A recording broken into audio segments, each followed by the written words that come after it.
Hello everyone, I am Dr. Nandan. I am from Bangladesh. Since my training, I had a special interest in andrology because there are so many patients, those who are suffering from premature ejaculation and erectile dysfunctions.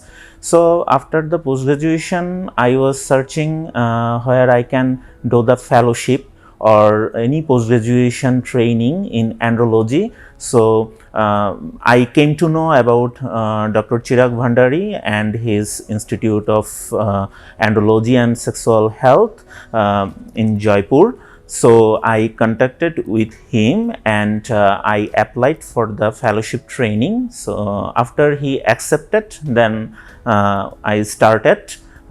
So I have learned a lot of things here, advanced therapy in andrology like P-shot and then laser therapy, radio frequency, then shockwave therapy, and then penile enhancement surgery.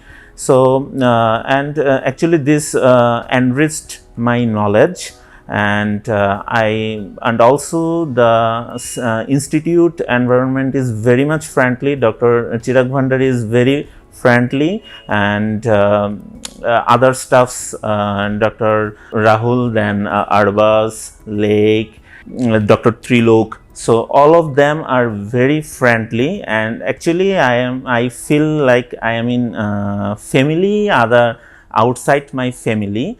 I am sure that I have enriched my knowledge and skills in andrology, and now I am capable of treating patients with erectile or ejaculatory dysfunctions. So I wish the better future of Yash, and I also wish that one day Yash will be well known in the world for this institute's effort and management for andrology patients. Thank you.